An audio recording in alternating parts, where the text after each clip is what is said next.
when I did this podcast with myself, I at least had an order and I knew where I was going. And then you just got everything all over the place. But regardless of the fact, welcome back, everybody, back to the show. Thank you so much for joining us.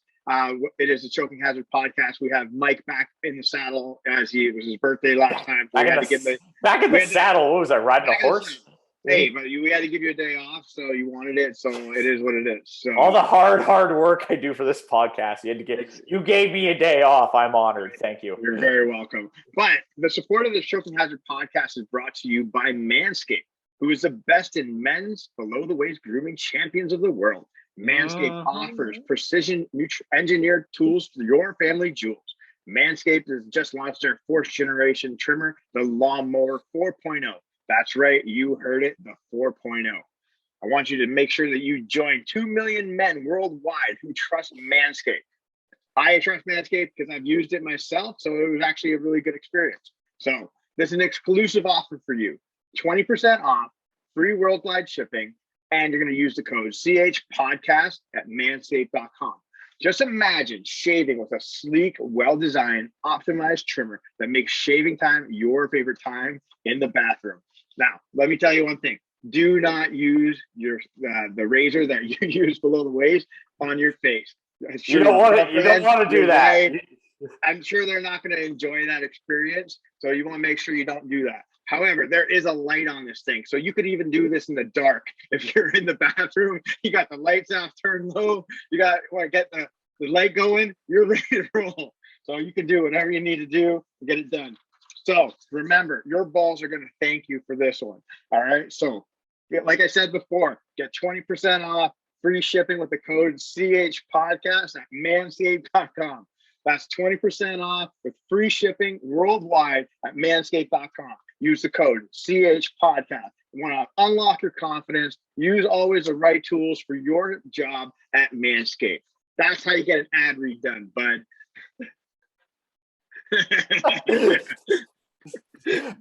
We're also sponsored by Spirit Leaf Waterdown. Aaron, location 64 Hamilton Street North in Waterdown, Ontario. Put that beer down because we got all the CBD and THC drinks that you can consume all you want there. So we're here on a Friday night recording a podcast instead of having a Guinness like Aaron's having. It's not a Guinness. It's a Polish beer. It's a Polish beer to go with his, Irish alcoholic roots. So what you're going to do is you're going to go to, when you check out, you're going to mention the podcast. You're also going to give them the promo code CHPODCAST10. You're going to get 10% off at checkout now that, Spirit Leaf Waterdown is now open for in-store purchases. So Aaron, one more time, location, please. 64 Hamilton Street North in Waterdown, Ontario. Alex and his crew will sort you out with all their top CBD and THC needs. All right. So, Mike, we had a great weekend that just passed. Obviously, we're heading into the weekend now, but we had the road to ADCC. We had a lot of great matchups. Obviously, you saw my breakdown on the actual podcast of what we did. But after you kind of seen the card, had a chance to watch it, seen things kind of transpire, obviously with Mikey and Gio, and obviously we saw the main event, how that played out. Kind of what were your kind of thoughts based on around some of the storylines that came out of it or some of the matches? Great card, a lot of high-level matches if we want to go from bottom to top. Cade Rotullo versus Roberto Jimenez, which was a super last-minute replacement. And, it was a very exciting match, very back and forth. Cade stepped in on under a week's notice and probably went up multiple weight classes at the same time. Was taking it to him at one point, and then I think just eventually just got overwhelmed, got stuck in bad positions, and I think just everything got caught up with him. Roberto eventually took the back, and he's a very good finisher on the back, and he eventually isolated the neck and finished. But that's a potential basically open weight match. That's potentially a fight of the year, a potential fight of the year candidate. Aaron, what did you think of it? It was a very entertaining opener. Yeah, no, like I said on the podcast earlier, it was started off with a bang, which was awesome. It was very good, high-paced match. And I think, like I said, Cade really came out and took it to him. But at near the end, I think the experience of Roberto really just kind of played in the factor and getting him like just slowing the pace down, putting him into positions that he wanted to put him into. And then when he was able to take the back, I think it's just a matter of time, and he was just able to get the submission, especially like that rear naked choke, get it finished.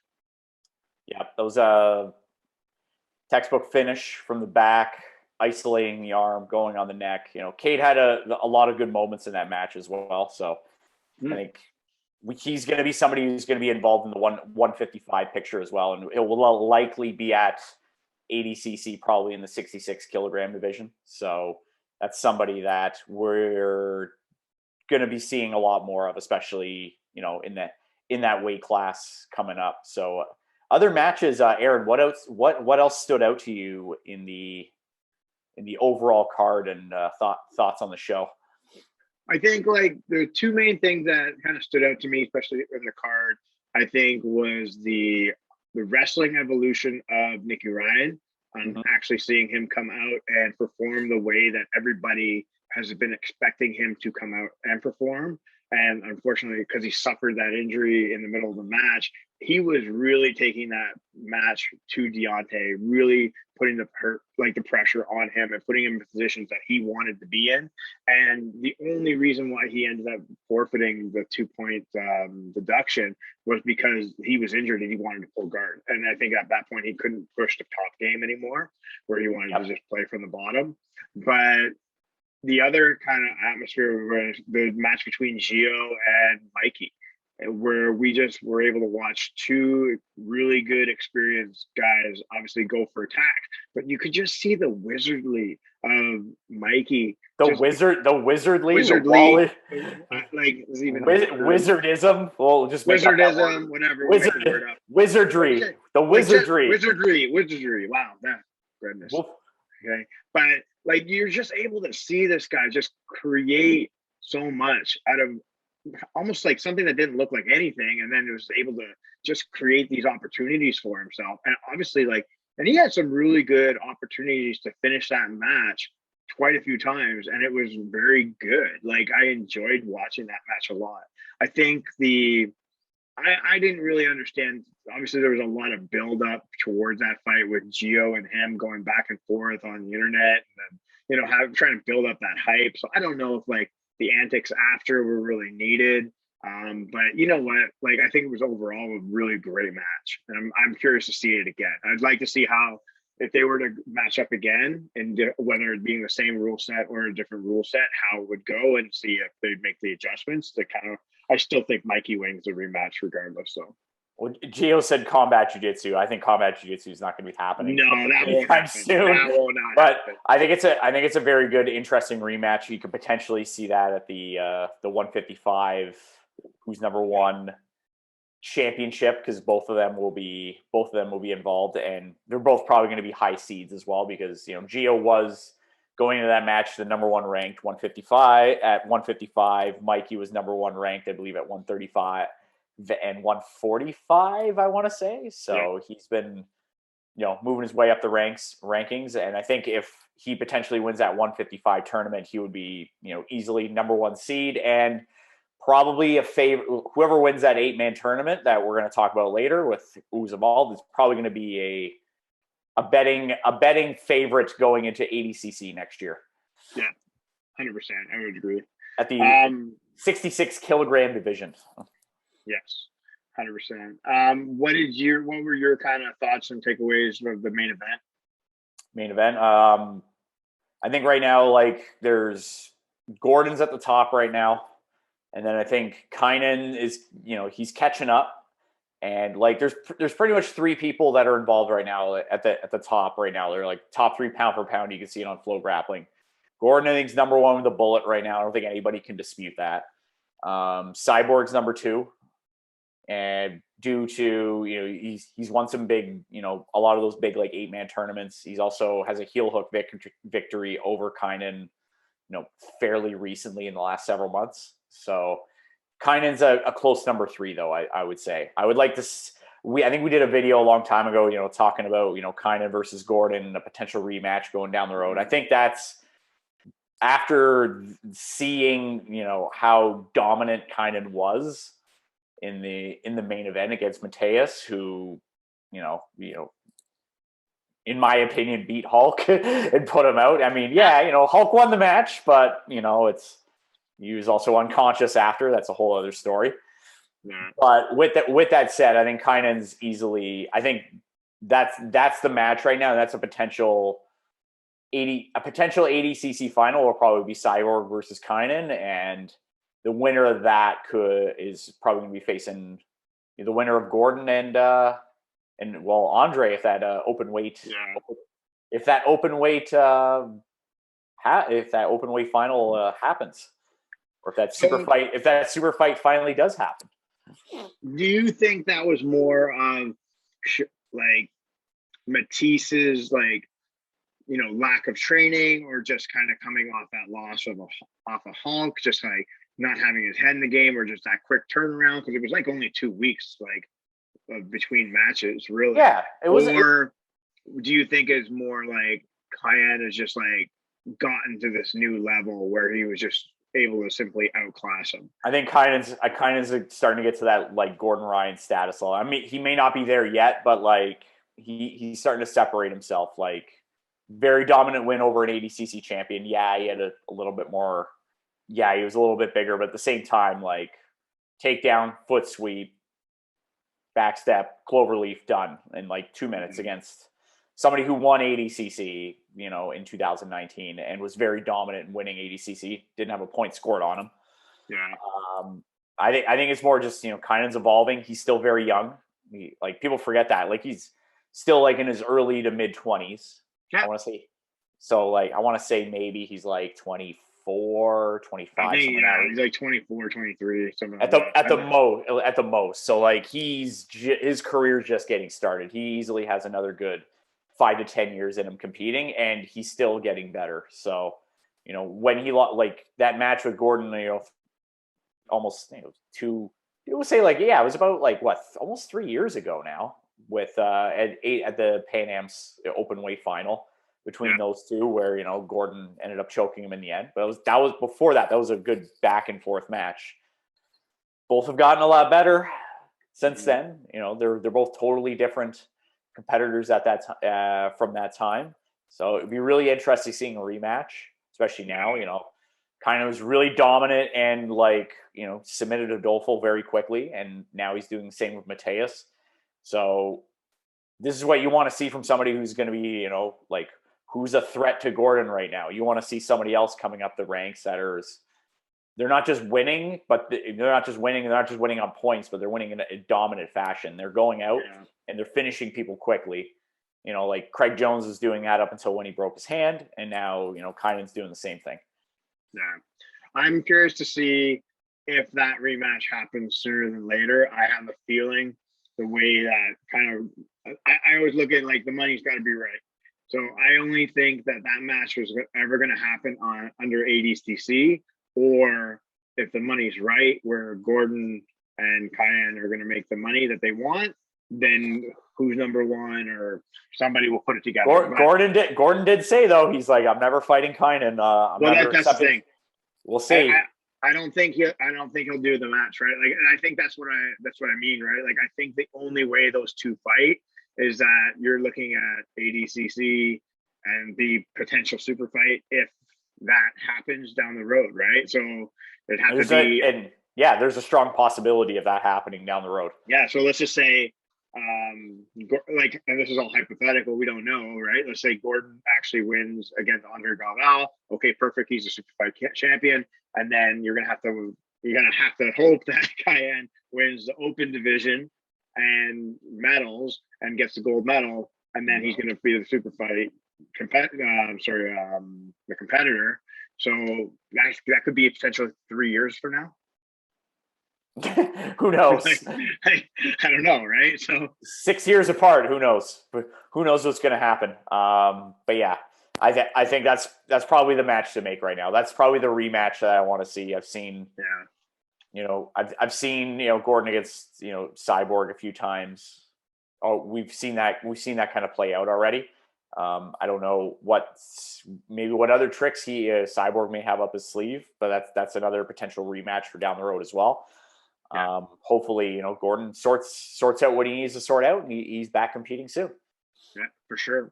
So let's kind of get into a topic as far as kind of like a local scene goes. Obviously, Ontario is back as far as kind of jiu-jitsu goes. So I don't know if you've been watching social media. Maybe you've gotten to train yourself. I have had the opportunity to go train, which has been amazing. I know yourself probably been able to get out. What do you mean? It's not illegal anymore? It's not illegal. We can train now.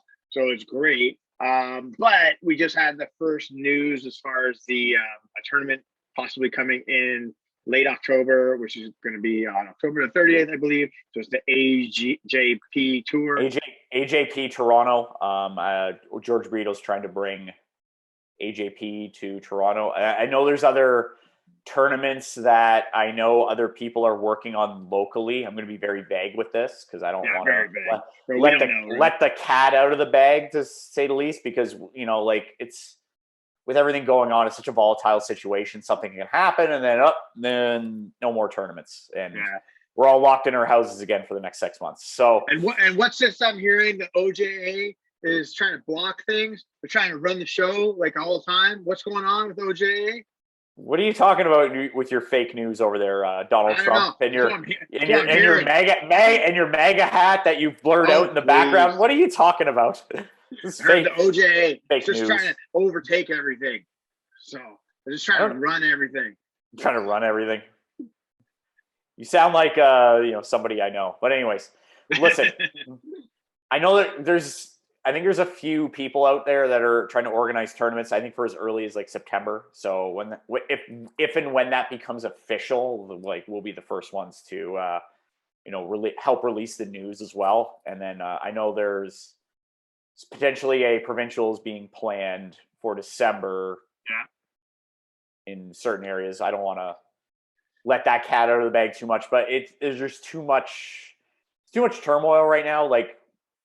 We've got places open. We can plan for some tournaments. Hopefully they go through. I'm trying to be optimistic here. I think they will. I think, things are a lot more under control now than they were 6 months ago, for example. So where 6 months ago, couldn't even think about doing a tournament this year. Now there may be a good possibility that something like that can happen. No, you know what? It's really, people can believe whatever they want. They can say it's the summer. They can say it's vaccines. I'm not here to get political about it or telling people what they should do or anything. What do you mean? You just did the OJA fake news. What are you talking about? You just did. The good thing is whatever's happening, it seems to be working. I think the biggest thing we can take away from this is let's be positive. Things are working in the right direction to kind of build off that. So, take it as it is. Train if you can. If you can train, awesome. If you want to compete, this is a good opportunity to kind of set some goals around that and kind of build off that. I know for us, especially with the podcast, we have some big plans as far as actually when we start getting on the road to actually go see a bunch of different academies, and then obviously seeing their preparations for some of these tournaments that we have coming down. So there's a lot of big things happening, obviously, at the podcast for us and the channel, but it's an exciting time. That's for sure. It's going to be fast. It's going to be furious, but it's an exciting time. That's for sure. Fast, furious, family. That's what it's about. Family, it's the 3 F's. Family. You know what? Guns, freedom, family, bald eagles. There's this guy on TikTok. It's fucking hilarious, and he's it's Simply Stupid or something like that, and he has all these segments where it's just him, and then it's hey Dom, and it's Bruce Wayne or whatever. It's hey Bruce, what do you have? And then he's I got this or whatever, and then he goes to Dom. He goes to Dom, what do you have? Vin Diesel, I got family. And then it goes back to Bruce Wayne because Bruce Wayne's family is murdered.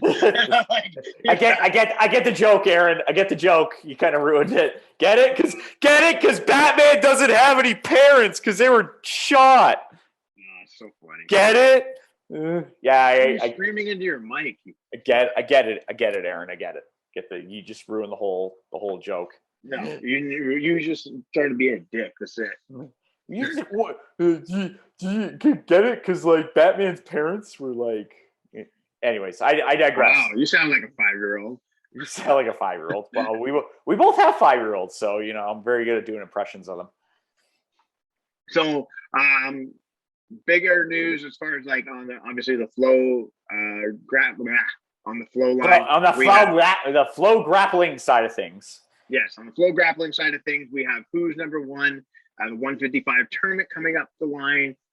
So I got chastised on our last podcast because I can't pronounce names, and I tried my best. So I'm not going to even bother trying to pronounce names. So I'm going to let Mike kind of go into it. You're gonna throw me to the wolves. Thank you. I'm throwing you to the wolves. So you speak it better. Say the names out, and then let's break down these competitors as we can kind of build off it. All right. So we this is the official 155 Who's Number One Championship, which will be later this year. And in my opinion, like the winner of this is probably going to be a betting favorite going into ADCC, is what I was saying earlier. So 8 competitors. I think there's no brackets or anything yet, but these are all 8 people that can potentially win ADCC, in my opinion, depending on who can potentially win on this day. It's just whoever shows up. So the current 155-pound division championship, there's Mikey Musumeci from, we got Cade Rotullo, we got Gio Martinez. Mikey and Gio just competed recently. Cade as well. Diego Pato Oliveira, Colabate from AOJ. Ethan Krellenston from Danner Death Squad. Josh Shineros. And Kennedy from, Cabrina's son from Alliance. Try that last name? Kennedy Maciel from... You're just like, I want to see Mike suffer. You know what? I probably did this a lot better than you and your like buttermouth pronunciations. Hey, I already said. I said my piece. Like you don't understand, okay? I was in the basement, so I'm just gonna get off topic first. Oh, you're in the basement. Right? That's why you don't know how to pronounce any fucking names. But no, I was literally like, I would literally do a take. Okay. Oh, I fucked that up. I'd listen to it again. I'd try to do another take. I'd fuck it up. Like I would do like 3-4 takes on the same segment, like trying to get names right. And then I'm like, I tried my best. I'm leaving it as it is. We'll do it live. We'll do it live. Fuck it. We'll do it live. You can't even do it recorded, and you want to do it live? Like do it live. And if any of these competitors are ever listening to our podcast, do not take it personally. I can barely speak English. Okay, I'm trying. I don't know. With Mikey and Gio, Mikey took a lot of things personally. But well, yeah, he took a lot. Like before we kind of get into, like, do you think he like went over the top a little bit, or was it justified? I think it was a little over emotional. It was like he just competed. There's probably like a huge adrenaline thing. So yeah, like. He was probably a little emotional about it. And then like he had like an interview like a couple days later. He's a lot more chill about it. Yeah, so he's basically just like, Gio is trying to like bust his balls, get in his head, do some, sketchy tactics to him, which he kind of ignored and just kind of bottled it up. And then he was just exploded on the mic after, which I thought was hilarious. But like, at the end of the day, like, he's 24, Gio's 34. They're all adults, happens. Everybody has their moments. Yeah. Mikey had a moment. It's not the end of the world. I think exactly in the coming days after, he handled it fine. They're all competitors. They're all adults, and they're probably going to meet again sometime in the near future. So, yeah, for sure. There you go. No, okay. All right. So obviously, as looking at this 8-man bracket tournament, where do you kind of see, or like, what do you think of the best possible matchups that we could possibly have? Where do you kind of see this tournament going? This is probably one of the hardest tournaments, I think, to call, honestly. It comes down to, and I even had this conversation with Ricardo. It pretty much comes down to who shows up. Mikey's been on a complete tear, and he's going to be, probably one of the favorites going into this, in my opinion. I think Kennedy's also going to be a big favorite as well. That may be one of my dark horse picks, I think, to win the whole thing. If I'm gonna pick out of the 8 right now, Ethan's been doing very well too. So, Cade has a win over Ethan. It's really hard to pick. And then like And then Diego Oliveira as well is someone who's been a sleeper as well, out of Cicero Costa, who's been, low key winning a lot of big things, but he hasn't been getting like a lot of like the FloGrappling rub, as they say. Like he hasn't been maybe promoted as much, but like he's an absolute killer as well. And like he's been, on a complete tear as well, especially more in the IBGF scene. That's somebody I'd like to see on a Who's Number One card as well, because he's just a complete animal. I've seen him compete at, like the lower belts coming up and like at purple and brown belt and just tearing it up. And like the kid just has zero fear when he's competing, and he just goes after people that are, world class. He's like, like the honey badger, Aaron. He just doesn't give a fuck. He just goes after you. And he's from, that Cicero Costa camp in Brazil, like maybe the Brazilian Daisy Fresh, as I'm calling it, like straight out of the church in the favela. And all they do is they eat, sleep, and train. They sleep on the mats. They get up, they drill. That's all. And that's all they do. And then, I think this is going to be a very, very interesting bracket. It all depends on who shows up that day. I would say, Mikey's got to be one of the favorites going in. Kennedy and, Diego's probably another one as well, who's probably a bit of a sleeper that a lot of people don't know about, or because he hasn't been promoted as much. Aaron, how do you see this thing going? If you want to make an official pick, you can. Honestly, I think this is going to be a really tough 8-man bracket to call. Yeah. You know what? I'm going to save my pick because I know we'll probably do another breakdown as soon as we kind of find out what the matchups are as far as kind of like as it gets closer to the date. I think if I kind of look at it from afar, I think Mikey obviously is probably one of the heavily favored individuals, especially after his last couple of performances. And to see him kind of competing against, especially in these divisions where I'm like, you know what, right now he's kind of a great matchup for any one of these guys. Obviously, Cade could be very dangerous at any point during the match, depending on who he's facing. With that win over Ethan, are we going to see a rematch? Is that possibility? I mean, that'd be great to see. I'm not sure. I think I really want to see Kennedy, see how things go, because obviously Kennedy has that experience level at this highest grappling there, and he's also had these kind of come from behind victories. He's able to snatch things out, especially again that Cabrinha style, where it's just that constant pressure and being able to find the submission when he needs to. So I'm curious to see how it goes. I think a guy like Ethan, it's like anything. Like it's these guys going to show up when they need to, right? So is he going to show up at the time? Like again, the Danaher Death Squad is training nonstop, and I think they're not hitting the stride I think that they were looking to hit. But I don't know if that's like inconsistency. I don't know if it's about training partners. I don't know if it's just like the intensity or if it's just not showing up. So I think we saw a good like stretch where obviously we saw Nikki Ryan kind of come back to what we were expecting. So if that's what we're going to get, especially in the training room, and if then Ethan comes with that game plan that he's going to be able to get to this tournament and be successful, he could take the tournament, no problem. But I think when we look at a guy like Mikey, these are like very interesting styles that are going to be very different all over the place, right? Because I think if you look at the whole card, you have all these different styles and some are going to clash and some are going to cancel each other out. So I'm really curious to see how a lot of these styles kind of work together. So the matchmaking is going to be key.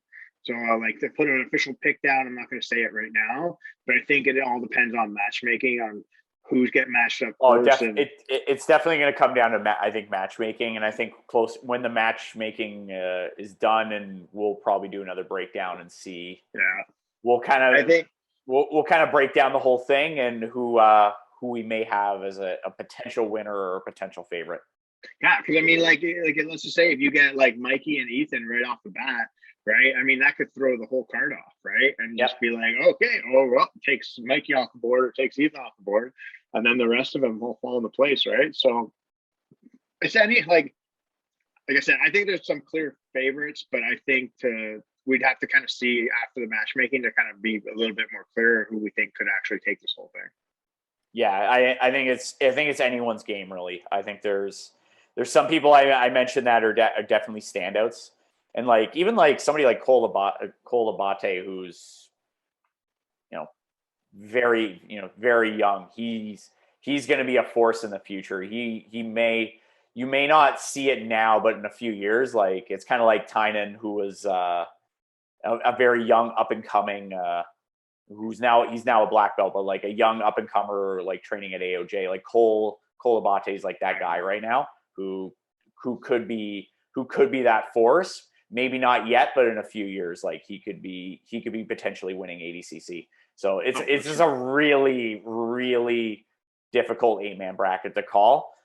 Just looking at the 8 names in it, like any of them can win at any time, depending on who shows up, what the brackets are like, and just who's mentally on that day and can execute. And that's the thing. I think the biggest thing it's got to come down to is, like you said it, like who shows up that day and who's mentally prepared to go for that tournament.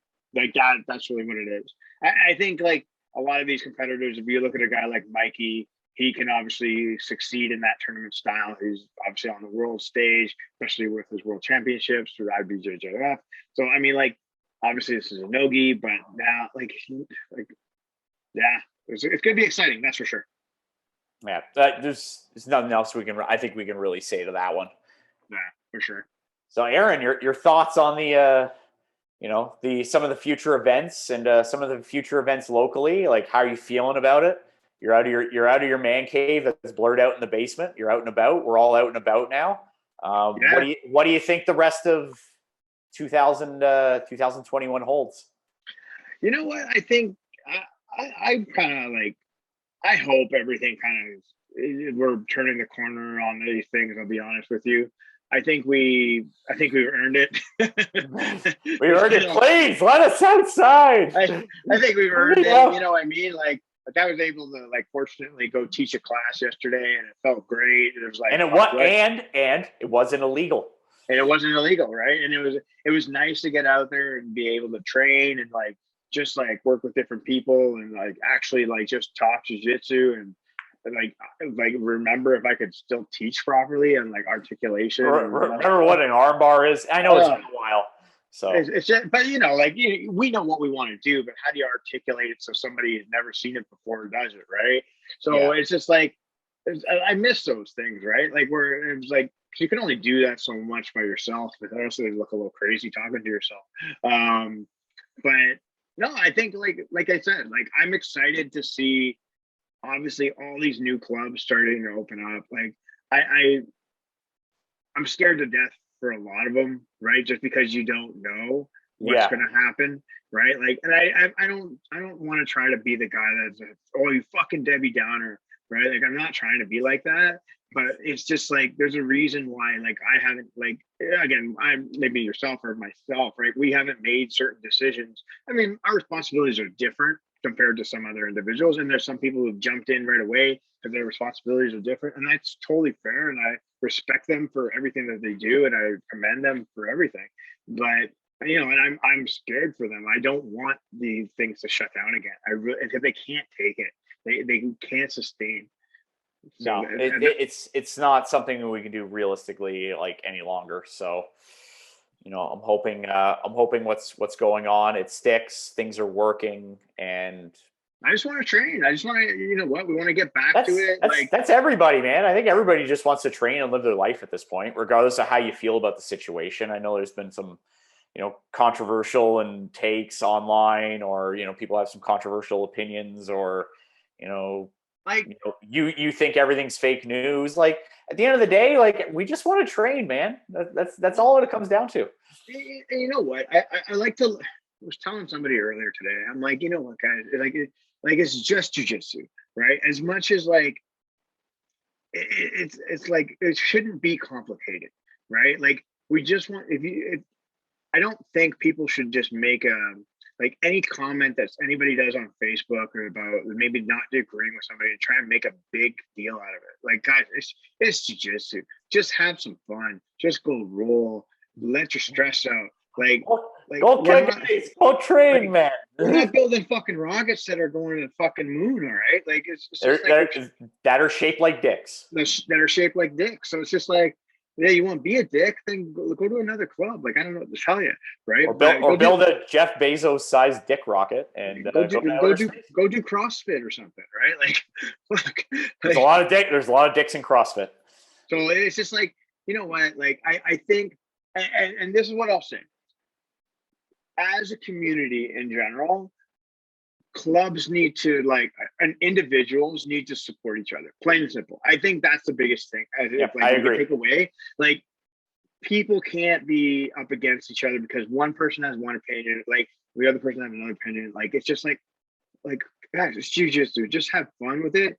Train, create lessons, create students, create more followers for the sport, build the community up. Like our good friend JJ said, like, the community is dying, right? Like, it's not because like it's financially dying. It's not because people don't want to train. The actual structure of the community is dying because it was put in it was left on CP. Like, people were like literally doing life support on their clubs to kind of build things up. And I think that's where we have to support each other as we kind of build through. Again, like this podcast, we're trying to create platforms for individuals so they can keep promoting themselves or their academy or whatever they can do, right? Even if that's just a micro level, it's still something, right? So that's what we still need to do. So, like, if you're not supporting your local club for whatever reason, okay, no problem. Like, how can you help do something else, right? If you're not ready to train yet, how can you support your community in another way, right? I think that's the biggest thing that everybody just needs to take away.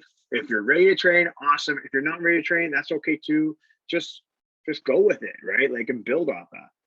Yeah, and then just a note on that, even with, like, you know, I think there's been different perspectives on like how to reopen. At the end of the day, the more clubs that are open, the more successful clubs that are open, the more opportunity. The way I see it is the more opportunities for, you know, tournament growth to happen, for more, you know, even just other opportunities like, you know, like such as this podcast that me and Aaron have. Maybe somebody else will have another podcast that doesn't suck as much as ours. Like, there's more opportunities.